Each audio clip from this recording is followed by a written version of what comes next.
ಪ್ರತಿಭೆಗೆ ಯಾವುದೇ ಗಡಿರೇಖೆಗಳಿಲ್ಲ, ಸಾಧನೆಗೆ ವಯಸ್ಸಿನ ಮಿತಿಯೂ ಇಲ್ಲ. ಹಾಗೆಯೇ ನಮ್ಮೂರಿನ ಸುತ್ತಲಿನ ಅದ್ಭುತ ಪ್ರತಿಭೆಗಳನ್ನು ಪರಿಚಯಿಸುವಂತಹ ಕಾರ್ಯಕ್ರಮವೇ ಪ್ರತಿಭಾ ವಿಶೇಷ ಕಾರ್ಯಕ್ರಮ. ಈ ಕಾರ್ಯಕ್ರಮಕ್ಕೆ ಎಲ್ಲರಿಗೂ ಪ್ರೀತಿಯ ಸ್ವಾಗತ.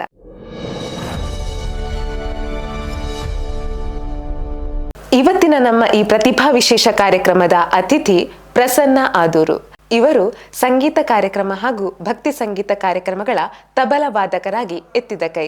ಇವರನ್ನು ಕಾರ್ಯಕ್ರಮಕ್ಕೆ ಸ್ವಾಗತಿಸೋಣ.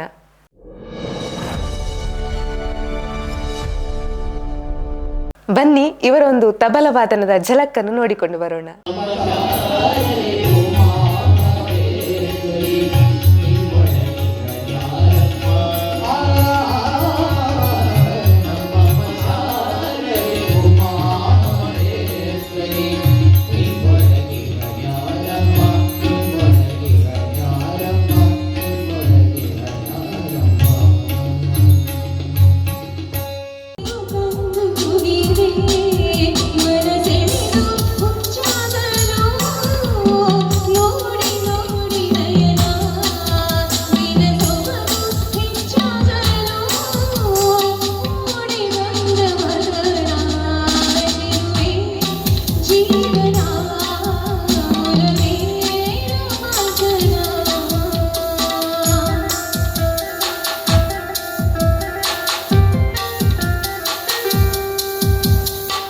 ಪ್ರಸನ್ನ ಆದೂರು ಅವರೇ, ನಮಸ್ತೆ. ನಮಸ್ತೆ. ಪ್ರತಿಭಾ ವಿಶೇಷ ಕಾರ್ಯಕ್ರಮಕ್ಕೆ ಸ್ವಾಗತ. ಕಾಸರಗೋಡಿನ ಪ್ರಬುದ್ಧ ತಬಲವಾದಕರಲ್ಲಿ ನೀವೊಬ್ರು ಪ್ರಸಿದ್ಧರು ಅಂತ ಹೇಳ್ಬೋದು. ಹೇಗಿತ್ತು ನಿಮ್ಮ ಬಾಲ್ಯಕಾಲದ ಜೀವನ? ನಮ್ಮದು ಊರು ಆದೂರು. ಆದೂರಲ್ಲಿ ಕಡೆಂಗೋಡು ಅಂತ ಒಂದು ಜಾಗ ಉಂಟು. ಅಲ್ಲಿ ಮತ್ತೆ ನನ್ನ ತಂದೆ ತಾಯಿ ನಾವು 3 ಜನ ಗಂಡಸರು, ಮಕ್ಕಳು, ಹೆಣ್ಣು ಮಕ್ಕಳೇ ಇಲ್ಲ. ನಾವು 3 ಜನ, ನಾನು ದೊಡ್ಡದು, ಮತ್ತು ನಡುವೆ 2 ತಮ್ಮಂದಿಯರು. ತಂದೆ ಹೆಸರು ಚುಕ್ರ ಅಂತೇಳಿ, ತಾಯಿ ಹೆಸರು ಕುಸುಮ ಅಂತೇಳಿ. ತಂದೆ ಸಹ ಭಜನೆಯಲ್ಲಿ ನಮಗೆ ಇದ್ದವರೇ. ಅವರಿಗೆ ಭಜನೆಯಲ್ಲಿ ಇಂಟ್ರೆಸ್ಟ್ ಅವರು, ಮತ್ತು ನಮಗೆ ಅವರ ಸ್ವಲ್ಪ ಅನುಗ್ರಹ ಯಾವಾಗಲೂ ನಮಗೆ ಇರ್ತದೆ. ಹಾಗೆ ಹೇಳಿ ಮತ್ತೆ ಚಿಕ್ಕಪ್ಪನವರೆಲ್ಲ ಇದೆ. ನಮ್ಮೊಂದು ಫ್ಯಾಮಿಲಿ ಒಂದು ಸಂಗೀತದ ಕುಟುಂಬ ಆಗ್ತದೆ. ನನ್ನ ಚಿಕ್ಕಪ್ಪನ ಮಗ ಮತ್ತೆ ಕೀಬೋರ್ಡಿಸ್ಟ್, ಹಾರ್ಮೋನಿಸ್ಟ್, ಹಾಗೆ ನನ್ನ ತಮ್ಮ ಸಹ ತಬಲ ಪ್ಲೇ ಮಾಡ್ತಾ ಇದ್ದೇನೆ. ಹಾಗೆ ಎಲ್ಲ ಮಾಡಿಕೊಂಡು ನಮ್ಮ ಕುಟುಂಬ ಜೀವನ ಆಗಿ ವಂಶ ಪಾರಂಪರ್ಯ. ಮತ್ತೆ ನನಗೆ ಮದುವೆ ಆಗಿದೆ ಇಲ್ಲಿ ಪೆರ್ಲ ಹತ್ತಿರ ಮರ್ಚ್ ಅಂತ ಹೇಳಿ, ಅಲ್ಲಿಂದ ಮದುವಾದದ್ದು. ಒಂದು ಮಗ ಇದ್ದಾನೆ, 7ನೇ ಕ್ಲಾಸಲ್ಲಿ ಕಲ್ತುಕೊಂಡಿದ್ದಾನೆ. ನಿಮ್ಮ ಪತ್ನಿಯ ಹೆಸರು? ದೀಪ ಅಂತ ಹೇಳಿ. ಮಗನ ಹೆಸರು? ಹೇಮಂತ್. ನಾವು ಭಜನೆಯಿಂದ ಕಲ್ತುವಂತ ಒಂದು ಇದು ತಬಲ ನಮ್ಮದು. ಮತ್ತೆ ಸಣ್ಣದಿರುವಾಗ ನಾವು ಭಜನೆಗೆ ಹೋಗ್ತಾ ಇದ್ದೇವೆ. ನಮ್ಮ ಕೈತೋಡು ಶ್ರೀ ಶಾರದಾಂಬ ಭಜನೆ ಮಂದಿರ ಇತ್ತು. ಅಲ್ಲಿಗೆ ಭಜನೆ ಹೋಗಿ ನಮ್ಮ ಚಿಕ್ಕಪ್ಪನವರು ತಬಲ ಕಲ್ತುಕೊಂಡಿದ್ದರು. ಹಾಗೆ ಅವರನ್ನು ನೋಡಿ ನಾವು ಈಗ ಕಲಿತು, ಮತ್ತು ನಾವು ನನ್ನ ಮಾವನ ಜೊತೆ ಸ್ವಲ್ಪ ಕಲಿತು ಭಜನೆಯಲ್ಲೇ ನಾವು ತಬಲ ಕಲಿತು ಮುಂದೆ ಬಂದದ್ದು. ಶಿಕ್ಷಣ ನಾವು ಮತ್ತೆ SLC ವರೆಗೆ ಹೋದೆ. ಮತ್ತು SLC ಕಲಿತ ನಂತರ ಇದೇ ಫೀಲ್ಡಿಗೆ ನಾನು ತಬಲ ಮತ್ತು ಕಾರ್ಯಕ್ರಮ, ಹಾಗೆ ಕೆಲವು ಸಂದರ್ಭದಲ್ಲಿ ಕೆಲಸ ಹಾಗೆ ಹೋಗ್ತಾ ಇದ್ದೆ.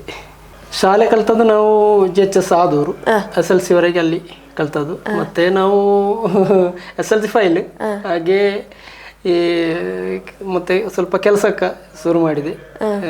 ಮತ್ತು ತಬಲದಲ್ಲಿ ಸ್ವಲ್ಪ ಮುಂದೆ ಇರಿದೆ. ಮಾವನೊಟ್ಟಿಗೆ ಕಲಿತು ಅವರೊಟ್ಟಿಗೆ ಭಜನೆಗೆ ಹೋಗಿ, ಮಾವನೊಟ್ಟಿಗೆ ಸಹ ಭಜನೆ ಹೋಗಿ ಅವರು ಸ್ವಲ್ಪ ಹೇಳಿಕೊಟ್ಟು ಮತ್ತೆ ಇದನ್ನೇ ಮುಂದುವರಿಸಿದ್ದೇನೆ.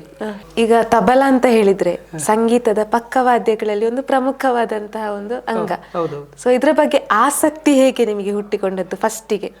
ನಾವು ಈಗ ಭಜನೆಗೆ ಹೋಗುವಾಗ ಕೆಲವು ಟೈಮಲ್ಲಿ ಕೆಲವು ತಬಲದವರು ತಬಲ ನುಡಿಸಿಕೊಂಡಿದ್ರು. ಹಾಗೆ ನಮಗೆ ಒಂದು ನುಡಿಸಬೇಕಂತ ಆಸೆ ಆಗ್ತಿತ್ತು.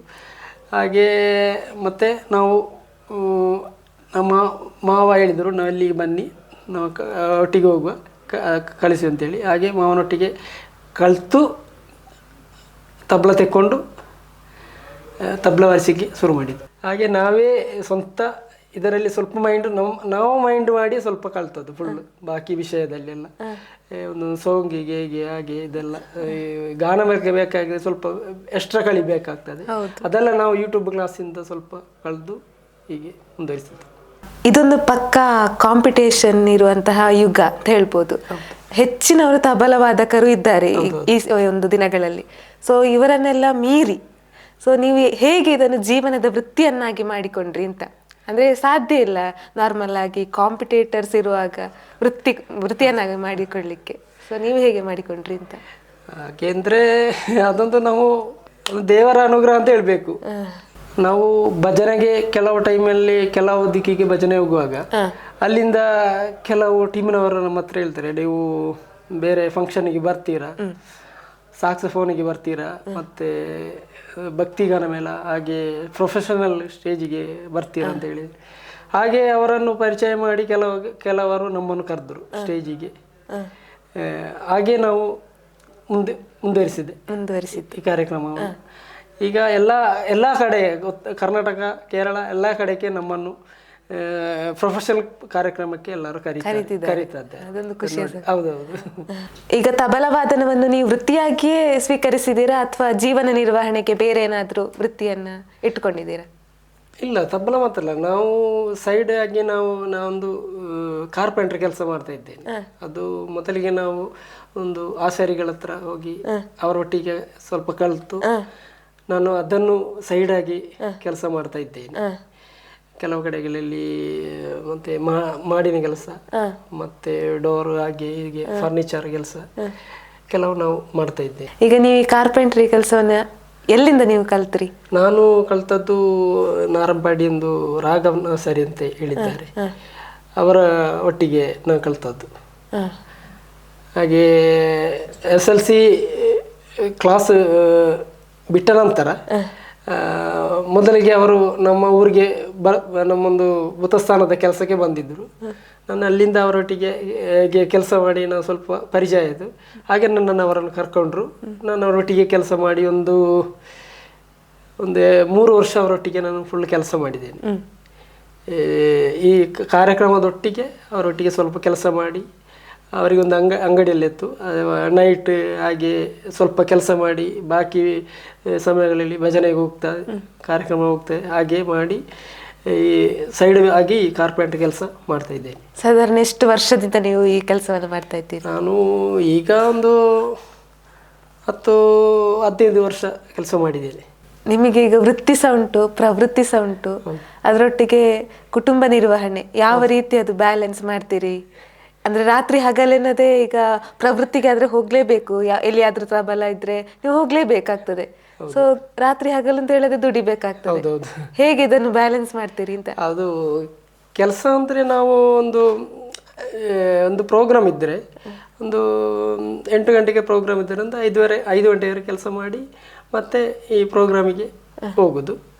ಮತ್ತೆ ಅದು ಪ್ರೋಗ್ರಾಮ್ ಒಂದು ಬರುವಾಗ ಒಂದು ನೈಟ್ ಕೆಲವು ಕಡೆ ನೈಟ್ ಜಾಸ್ತಿ ಪ್ರೋಗ್ರಾಮ್ ಇರ್ತದೆ. ಹಾಗೆ ಮರುದಿವಸ ಮತ್ತೆ ಕೆಲಸ ಸ್ವಲ್ಪ ಲೇಟ್ ಆಗಿ ಹೋಗಿ ವೃತ್ತಿಯನ್ನು ಸ್ವಲ್ಪ ಜಾಸ್ತಿ ಮಾಡಲಿಕ್ಕೆ ಶುರು ಮಾಡ್ತೇವೆ. ಹಾಗೆ ಈಗ ಭಜನೆ ಮತ್ತು ಭಕ್ತಿ ರಸಮಂಜರಿಗಳಲ್ಲಿ ನೀವು ನುಡಿಸುವಂಥದ್ದು, ಸೊ ಹೇಗೆ ಇದನ್ನು ನಿರ್ವಹಿಸಿಕೊಂಡು ಹೋಗ್ತೀರಿ? ಭಜನೆ ಅಂತ ಹೇಳಿದ್ರೆ ಅದೊಂದು ತಂಡಕ್ಕೆ, ಭಕ್ತಿ ರಸಮಂಜರಿ ಅಂತ ಹೇಳಿದ್ರೆ ಪ್ರೊಫೆಷನಲ್ ಸಿಂಗರ್ಸ್ ಹಾಡುದು, ಅದನ್ನು ಬ್ಯಾಲೆನ್ಸ್ ಹೇಗೆ ಮಾಡ್ತೀರಿ ಅಂತ?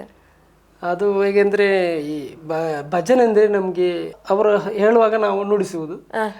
ಭಕ್ತಿ ರಸಮಂಜರಿ ಅಂದ್ರೆ ಹೇಳಿ ನಮ್ಗೆ ಅದು ಅವರು ಸಾಂಗಿನಲ್ಲಿ ಇಷ್ಟೆಲ್ಲ ಕೊಡ್ತಾರೆ, ಕೆಲವು ಅದನ್ನು ನಾವು ನೋಡಿ ಕಲಿಬೇಕಾಗ್ತದೆ, ನೋಟ್ ಮಾಡಿ. ಭಕ್ತಿ ರಸಮಂಜರಿ ಆಗಿದ್ರೆ ಕೆಲವು ಹಾಡುಗಳು ಟಫ್ ಇರ್ತದೆ, ಕೆಲವು ಸುಲಭದಿರ್ತದೆ. ಈ ಟಫ್ ಹಾಡುಗಳನ್ನೆಲ್ಲ ನಾವು ಈ ಯೂಟ್ಯೂಬಲ್ಲಿ ನೋಡಿ ಕಲ್ತು ಅದರ ನೋಟೆಲ್ಲ ಮಾಡಿ ನಾವು ಕಲ್ತು ಹೋಗ್ಬೇಕು. ಅವರು ಸಾಂಗ್ ಲಿಸ್ಟ್ ಕೊಡ್ತಾರೆ, ಅದನ್ನು ನೋಡಿ ನಾವು ಮತ್ತೆ ಬಾಕಿ ಎಲ್ಲ ಇನ್ಸ್ಟ್ರೂಮೆಂಟ್ನವರೆಲ್ಲ ಒಂದು ಇದು ಮಾಡಿ ಅದು ನಾವು ಕಲ್ತು ಮತ್ತೆ ಪ್ಲೇ ಮಾಡೋದು. ಈಗ ನೀವು ಹೇಳಿದ್ರಿ ಪ್ರೊಫೆಷನಲ್ ಸಿಂಗರ್ಸ್ ಬರ್ತಾರೆ ಅಂತ, ಸೊ ಅವರನ್ನು ಗುರುತಿಸುವುದಾದ್ರೆ ನೀವು ಯಾರಲ್ಲೊಟ್ಟಿಗೆ ವರ್ಕ್ ಮಾಡಿದ್ದೀರಿ, ಅಂದ್ರೆ ಯಾವ ಒಂದು ಫೇಮಸ್ ಪ್ರೊಫೆಷನಲ್ ಸಿಂಗರ್ ಅನ್ನು ಹೇಳಿದಾಗ?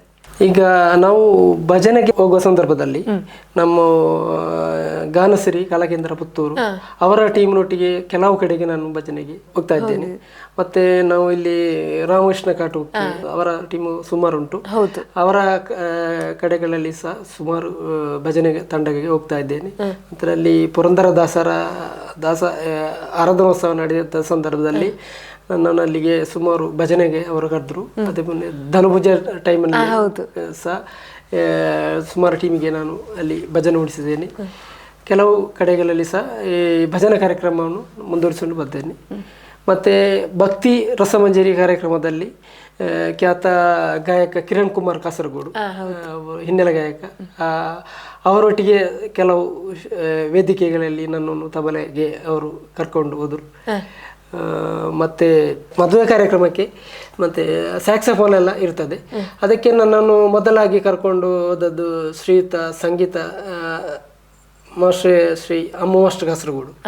ಅವರು ಈಗ HM ಆಗಿ ರಿಟೈರ್ಡ್ ಆದರು. ಈ ಸ್ಯಾಕ್ಸಫೋನ್ ಕಾರ್ಯಕ್ರಮಕ್ಕೆ ಅವರು ನನ್ನನ್ನು ಕರ್ಕೊಂಡು ಹೋದರು. ಹಾಗೆ ಓಕೆ, ಈಗ ಒಂದು ಆಲ್ಬಮ್ ಸಾಂಗ್ ಎಲ್ಲ ಅದರ ಯುಗ, ಸೊ ಅಂತಹ ಅಪರ್ಚುನಿಟಿ, ಅಂತಹ ಅವಕಾಶ ಯಾವತ್ತಾದ್ರೂ ಸಿಕ್ಕಿದ ರೆಕಾರ್ಡಿಂಗ್ ಮಾಡುವಂತಹ ಚಾನ್ಸ್? ಹೌದು, ಸಿಕ್ಕಿದೆ. ಅದು ಸಹ ಅದೇ ನಮ್ಮ ಅಮ್ಮ ಮಾಸ್ಟರ್ ಕಾಸರಗೋಡು ಅವರು ನನ್ನನ್ನು ಕರ್ಕೊಂಡು ಹೋದ್ರು. ನಮ್ಮ ಡಾಕ್ಟರ್ ಹರಿಕಿರಣ್ ಬಂಗೇರ ಅವರ ಒಂದು ಪ್ರೋಗ್ರಾಮ್ ಇತ್ತು ಕಾಸರಗೋಡು ರೆಕಾರ್ಡಿಂಗ್. ಅದು ಮ್ಯಾಂಗ್ಳೂರು ಸ್ಟುಡಿಯೋದಲ್ಲಿ ರೆಕಾರ್ಡಿಂಗ್ ಆದದ್ದು. ಅಲ್ಲಿಗೆ ನಾನು ಇವರು ಶ್ರೀಯುತ ಅಮ್ಮ ಮಾಸ್ಟರ್ ಕರ್ಕೊಂಡು ಹೋಗಿ ಒಂದು ಸಾಂಗ್ಗಳೊಂದು ಆಲ್ಬಮ್ ಮಾಡಿದೆ. ಈಗ ವಾರ್ಷಿಕೋತ್ಸವ ಸಮಯದಲ್ಲಿ ಅಥವಾ ಯಾವ್ದಾದ್ರು ಬ್ರಹ್ಮಕಲಶೋತ್ಸವ ಸಮಯದಲ್ಲಿ ಈಗ ತುಂಬಾ ಕಾರ್ಯಕ್ರಮಗಳು ಹಮ್ಮಿಕೊಳ್ತಾರೆ. ಸೊ ಆ ಒಂದು ಒತ್ತಡದಲ್ಲಿ ತುಂಬಾ ಕಾರ್ಯಕ್ರಮಗಳು ನಿಮ್ಗೆ ಸಿಗ್ಬೋದು. ಸೊ ಆ ಒಂದು ಟೈಮಲ್ಲಿ ನೀವು ಹೇಗೆ ಅದನ್ನು ಮ್ಯಾನೇಜ್ ಮಾಡ್ತೀರಿ? ಇಲ್ಲ, ತುಂಬಾ ಕಾರ್ಯಕ್ರಮ ಅಂತ ಹೇಳಿದ್ರೆ ನಾವೊಂದು ದಿವಸದಲ್ಲಿ 2 ಪ್ರೋಗ್ರಾಮ್ ನಮಗೆ ಮೀಟ್ ಮಾಡಲಿಕ್ಕೆ, ಬೆಳಿಗ್ಗೆ ಇದ್ರೆ ಒಂದು ಬೆಳಿಗ್ಗೆ, ನಂತರ ಸಾಯಂಕಾಲ ಒಂದು 2 ಪ್ರೋಗ್ರಾಮಿಗೆ ನಾವು ಮೀಟ್ ಮಾಡಲಿಕ್ಕೆ ಆಗ್ತದೆ. ಅದು ಎಡೆಯಲ್ಲಿ ಆದರೂ ಮಧ್ಯಾಹ್ನಕ್ಕೆ ಬಂದರೆ ಒಂದು ಪ್ರೋಗ್ರಾಮ್ ಮಾಡ್ಬೋದು. ಮತ್ತು ದೂರ ಇರುವಾಗ 2 ಪ್ರೋಗ್ರಾಮ್ಗೆ ನಮಗೆ ಅವಕಾಶ ಮಾಡಲಿಕ್ಕೆ ಸಾಧ್ಯ. ಸುಮಾರು ಪ್ರೋಗ್ರಾಮ್ ಹಾಗೆ ನಾವು ಅವರು ಅಲ್ಲಿ ಇಲ್ಲಿ ಅದು ಮಾಡಲಿಕ್ಕೆ ಸಾಧ್ಯವಿಲ್ಲ. 2 ಪ್ರೋಗ್ರಾಮ್ ನಾವು ಶೆಡ್ಯೂಲ್ ಮಾಡೋದು. ಈಗ ನೀವು ಹೇಳಿದ್ರಿ ನಿಮ್ಮ ವಂಶದಲ್ಲಿ ಕುಟುಂಬದಲ್ಲಿ ಸಂಗೀತ ಅನ್ನುವಂಥದ್ದು ಉಂಟು ಅಂತ ಹೇಳಿ, ಸೊ ಅಂತಹ ಒಂದು ಅವಕಾಶವನ್ನು ಬಳಸಿಕೊಂಡು ನೀವಾಗಿ ಏನು ಸಂಗೀತವನ್ನ ಸ್ಟಾರ್ಟ್ ಮಾಡಿ, ಸೊ ನಿಮಗೆ ಅಂಥದ್ರಲ್ಲಿ ಅವಕಾಶ ಬಂದಿದ ಕುಟುಂಬಕ್ಕೆ ಅಂತ ಹೇಳಿಕೊಂಡು? ಹೌದೌದು, ಬಂದಿದೆ. ನಾವು ನಮ್ಮ ಚಿಕ್ಕಪ್ಪನೊಂದು ತಂಡ ನಾವು ಮಾಡಿದ್ದೇವೆ, ಸುಂದರ ಏಕೆ ಮತ್ತು ಬಳಗ ಅಂತ, ಕಡೆಂಗೋಡು. ನನ್ನ ಚಿಕ್ಕಪ್ಪನವೇ ತಂಡ ಒಂದು. ಆ ತಂಡ ನಾವು ಕೆಲವು ಬ್ರಹ್ಮಕಲಶ ಕಡೆಯಲ್ಲಿ ಮತ್ತೆ ಅಯ್ಯಪ್ಪ ಸೀಸನ್ ಮತ್ತೆ ಬಾಕಿ ಬರುವ ಎಲ್ಲ ಕಾರ್ಯಕ್ರಮಕ್ಕೆ ನಮ್ಮನ್ನು ಕರೀತಾರೆ. ಆದರೆ ನಾವು ಅದರಲ್ಲಿ ದಾಸ ಸಂಕೀರ್ತನವೇ ಜಾಸ್ತಿ ಮಾಡೋದ್ರಿಂದ ನನ್ನ ಚಿಕ್ಕಪ್ಪ ಒಂದು ವಿದ್ಯಾಭೂಷಣ ಅವರ ಒಂದು ಸ್ವರಗಳ ಆಗಿರ್ತದೆ ಅವರಿಗೆ ಅನುಕರಣ, ವಿದ್ಯಾಭೂಷಣ.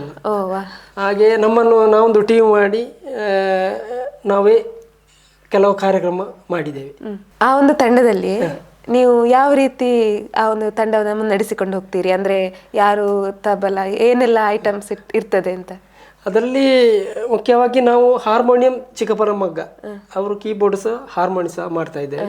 ಮತ್ತೆ ತಬಲ ನಾನು, ಮತ್ತೆ ತಾಳಕ್ಕೆ ಯಾರನ್ನು ಒಂದು ಕರೆಸ್ತೇವೆ ತಾಳ ಹಾಕ್ಲಿಕ್ಕೆ. ಅಲ್ಲದ ದೊಡ್ಡ ಕಾರ್ಯಕ್ರಮ ಬಂದ್ರೆ ನಾವೊಂದು ರಿದಮ್ ಪ್ಯಾಡ್ ಅದಕ್ಕೆ ನಾವು ಸಪರೇಟ್ ಆಗಿ ಬೇರೆ ಜನವನ್ನು ಮಾಡಿ ಒಳ್ಳೆ ಕಾರ್ಯಕ್ರಮ ಮಾಡ್ತಾ ಇದ್ದೇವೆ. ಈಗ ಸೀಸನ್ ಅಂತ ಬರುವಾಗ ತುಂಬಾ ಪ್ರೋಗ್ರಾಮ್ಸ್ ಎಲ್ಲ ಬರ್ತದೆ, ಹಾಗೆ ಇಲ್ಲ ಅಂತ ಹೇಳಿದ್ರೆ ಇಲ್ಲ. ಸೊ ಈ ಒಂದು ತಬಲ ವಾದನದಿಂದ ನಿಮಗೆ ಸಂಭಾವನೆಯನ್ನು ಒಳ್ಳೆಯದಾಗಿ ನಿರೀಕ್ಷೆ ಮಾಡ್ಬೋದು. ಅಂದ್ರೆ ಈಗ ಕುಟುಂಬವನ್ನು ಬ್ಯಾಲೆನ್ಸ್ ಮಾಡಬೇಕು, ಸೊ ನಿಮ್ಮ ಲೈಫನ್ನು ಬ್ಯಾಲೆನ್ಸ್ ಮಾಡಬೇಕು ಹಾಗೆ. ಇಲ್ಲ, ಈ ತಬಲದಲ್ಲಿ ಅಂದ್ರೆ ನಮ್ಗೆ ಭಜನೆಗೆ ಹೋಗಿ ನಮ್ಗೆ ಅಷ್ಟು ಪೇಮೆಂಟ್ ಇಷ್ಟು ಕೊಡಿ ಅಂತ ನಮ್ಗೆ ಹೇಳಲಿಕ್ಕೆ ಸಾಧ್ಯವಿಲ್ಲ. ಅವರು ಕೊಟ್ರೆ ನಾವು ಪಡ್ಕೊಳ್ತೇವೆ, ಇಲ್ಲದ್ರೆ ಹಾಗೆ ಬರ್ತಾ ಇದ್ದೇವೆ. ಅಂಥದ್ದೆಲ್ಲ ಕಾರ್ಯಕ್ರಮ ಸುಮಾರು ಮಾಡಿದ್ದೇವೆ. ಮತ್ತೆ ಪ್ರೊಫೆಷನಲ್ ಕಾರ್ಯಕ್ರಮಕ್ಕೆ ಹೋಗುವಾಗ ಏನಾದ್ರು ಕೊಡ್ತಾರೆ, ಅದಕ್ಕೆ ಒಂದು ಇದು ಮಾಡಿ. ಮಾತ್ರ ಭಜನೆಗೆ ಅಷ್ಟು ಕೊಡಿ ಇಷ್ಟು ಕೊಡಿ ಅಂತ ನಾವು ಯಾರ ಹತ್ರ ಇದುವರೆಗೆ ನಾವು ಪಡ್ಕೊಳ್ಳಿಲ್ಲ. ಅವರು ಕೊಟ್ಟದನ್ನು ನಾವು ಪಡ್ಕೊಂಡು ಬರುದು. ಈಗ ಪ್ರೊಫೆಷನಲ್ ಕಾರ್ಯಕ್ರಮಕ್ಕೆ ಕೊಡ್ತಾರೆ ಅಂತ ಹೇಳಿದ್ರೆ ಅಲ್ವಾ, ಸೊ ಅದರಿಂದ ನೀವು ನಿರ್ವಹಣೆ ಮಾಡ್ಬೋದಾ ಕುಟುಂಬ? ಅದನ್ನೊಂದು ಪ್ರೊಫೆಷನಲ್ ಪ್ರೋಗ್ರಾಮ್ ಹೋದ್ರೆ ಒಂದು ಕುಟುಂಬವನ್ನು ನಿರ್ವಹಣೆ ಮಾಡಲಿಕ್ಕೆ ಸಾಧ್ಯ ಉಂಟು. ಮತ್ತೆ ಈ ಭಜನೆ ಅಂದ್ರೆ ಒಂದು ದೈವಿಕವಾಗಿ ಒಂದು ನಮ್ಗೆ ಒಂದು ದೈವಿಕವಾದಂತ ಕೆಲಸ, ಅದಕ್ಕೆ ಹೋಗಿ ನಾವು ಒಂದು ಸಂಬಳ ಅಂದ್ರೆ ಹಾಗೆ ನಿರೀಕ್ಷೆ ಮಾಡ್ಲಿಕ್ಕೆ ಸಾಧ್ಯ ಇಲ್ಲ. ಅದೊಂದು ದೇವರೊಂದು ಸೇವೆ ಅಂತೇಳಿ ಕೆಲವು ಟೈಮಲ್ಲಿ ತಿಳ್ಕೊಳ್ಳೋದು. ಮತ್ತೆ ಯಾರಾದ್ರೂ ಬಂದದಕ್ಕೆ ಯಾರಾದ್ರೂ ಕೊಟ್ರೆ ನಾವು ಪಡ್ಕೊಳ್ತೇವೆ, ಮತ್ತೆ ಇಲ್ಲಾಂದ್ರೆ ನಾವು ಕೇಳುವುದಿಲ್ಲ. ಕೆಲವು ತಂಡಗಳು ಪಾಪದವರ ತಂಡಗಳೆಲ್ಲ ಇರ್ತದೆ, ಅದಕ್ಕೆಲ್ಲ ನಾವು ಸುಮಾರು ಹೋಗಿ ನಾವು ಅವರಿಗೆ ಸಹಕಾರ ಮಾಡಿದ್ದೇವೆ, ಹಾಗೆಲ್ಲ ಮಾಡಿ ಮುಂದುವರಿಸ್ತಾ ಇದ್ದೇವೆ. ಈಗ ನೀವು ಜೀವನದಲ್ಲಿ ವೃತ್ತಿಯನ್ನು ನಿರ್ವಹಿಸಬೇಕು, ಪ್ರವೃತ್ತಿಯನ್ನು ನಿರ್ವಹಿಸಬೇಕು, ಕುಟುಂಬವನ್ನು ನಿರ್ವಹಿಸಬೇಕು. ಸೊ ಈ ಒಂದು ಜಂಜಾಟದಲ್ಲಿ ಯಾವತ್ತಾದ್ರೂ ತಬಲವಾದನ ಅದ್ರ ಮೇಲೆ ಜಿಗುಪ್ಸೆ ಬಂದಿದ, ಬೇಡ ನಂಗೆ ತಬಲವಾದನ ಅಂತ ಹೇಳಿ ಅನಿಸಿದ ಯಾವತ್ತಾದ್ರೂ? ಇಲ್ಲ, ಅಂತ ಸಂದರ್ಭ ಬರಲೇ ಇಲ್ಲ. ಅಂದ್ರೆ ಇದೊಂದು ತಬಲ ಭಜನಕ್ಕೆ ಹೋಗುವಾಗ 1-2 ಗಂಟೆ ಕಾಲ ಭಜನ ಕಾರ್ಯಕ್ರಮವನ್ನು ನುಡಿಸಿದ್ರೆ ನಮ್ಮೊಂದು ಕೈ ಕಾಲು ಮತ್ತೆ ಮನಸ್ಸಿಗೆ ಒಂದು ಸಂತೃಪ್ತಿ ಸಿಗ್ತದೆ. ಎಲ್ಲ ಟೆನ್ಷನ್ಗಳೆಲ್ಲ ಒಂದು ಕಡೆ ಭಜನೆ ಒಂದು ಗಂಟೆ ಸಿಕ್ಕಿದ್ರೆ ಅದರ ಟೆನ್ಷನ್ ಎಲ್ಲ ಒಮ್ಮೆ ಹೋಗ್ತದೆ. ಆದ ಕಾರಣ ನಾವು ಇದರ ಬಗ್ಗೆ ನಮ್ಗೆ ಬೇಡ ಅಂತೇಳಿ ಇದುವರೆಗೆ ಒಂದು ಮನಸ್ಸಿನಲ್ಲಿ ಇದು ಬರಲಿಲ್ಲ. ಹೌದು, ಎಲ್ಲಕ್ಕಿಂತ ಹೆಚ್ಚು ನೆಮ್ಮದಿ ಕೊಡ್ತಾ ಇದೆ. ನಾವು ಈಗ ಕೆಲವು ದೇವಸ್ಥಾನಗಳಲ್ಲಿ ಬ್ರಹ್ಮಕಲಶಕ್ಕೆಲ್ಲ ಕಾರ್ಯಕ್ರಮಕ್ಕೆ ಹೋಗುವಾಗ ಆ ಸಂದರ್ಭದಲ್ಲಿ ಅದನ್ನೆಲ್ಲ ನೋಡುವಾಗ ನಮಗೆ ಮತ್ತೆ ಎಲ್ಲವನ್ನು ಮರೆತು ನಾವು ಅದರಲ್ಲೇ ಪಾಲ್ಗೊಳ್ಳುವ ಒಂದು ತಲ್ಲೀನರಾಗ ಆ ಒಂದು ಸ್ಥಿತಿ ನಮಗೆ ಯಾವಾಗ ಇರ್ತದೆ. ಆಗ ಜೀವನ ಟೆನ್ಷನ್ ಎಲ್ಲ ಬರ್ತದೆ. ಟೆನ್ಷನ್ ಆಗಿ ನಮಗೆ ಒಂದು ಕಲಾವಿದರಿಗೆ ಈ ತಬಲ ವಾದಕರಿಗೆ ಟೆನ್ಷನ್ ಆಗಿ ಇರ್ಲಿಕ್ಕೆ ಯಾವತ್ತೂ ಸಾಧ್ಯ ಇಲ್ಲ. ಅದೊಂದು ನಾವು ಎಲ್ಲ ಕಲಾವಿದರ ಹತ್ರ ಒಂದು ಫ್ರೀ ಆಗಿ ಇರಬೇಕು. ಕೆಲವು ಹಾಡುಗಳು ವೇದಿಕೆಗಳಲ್ಲಿ ಆಡುವಾಗ ಮತ್ತೆ ಭಜನೆಯಲ್ಲಿ ಆಡುವಾಗ ಅದರಲ್ಲಿ ನಾವು ಮುಳುಗಿ ಅವರೊಟ್ಟಿಗೆ ನಾವು ಸಹ ಇದು ಮಾಡಿದ್ರೆ ನಮ್ಗೆ ಒಳ್ಳೆ ಮನಸ್ಸಿಗೆ ಒಂದು ಸಂತೃಪ್ತಿ ಬರ್ತದೆ. ಅದು ಹೇಳ್ತಾರೆ ಸಂಗೀತ ಆತ್ಮದ ಔಷಧಿ ಅಂತ. ಹಾಗೆ ಎಲ್ಲರೂ ಒಂದು ಅದಕ್ಕೆ ಭಜನೆ ಮುಗಿಯುವಾಗ ಕಾರ್ಯಕ್ರಮ ಮುಗಿಯುವಾಗ ಒಳ್ಳೆ ನಾವು ಸಪೋರ್ಟ್ ಮಾಡಿದ್ರೆ ನಮ್ಗೆ ಸಹ ಅವರು ಒಳ್ಳೆ ಸಪೋರ್ಟ್ ಎಲ್ಲರೂ ಮಾಡ್ತಾರೆ. ಕಾರ್ಯಕ್ರಮ ಮುಗ್ದ ನಂತರ ನಮಗೆ ಆಡಿಯನ್ಸ್ ಬಂದು ನಮ್ಮ ಹತ್ರ ನಿಮ್ಮ ತಬಲಾ ವಾದಕ ಒಳ್ಳೆ ಆಗಿದೆ ಹಾಗೆಲ್ಲ ಹೇಳ್ತಾರೆ. ಹಾಗೆ ಅದು ನಮ್ಗೆ ಒಂದು ಖುಷಿ ಆಗ್ತದೆ.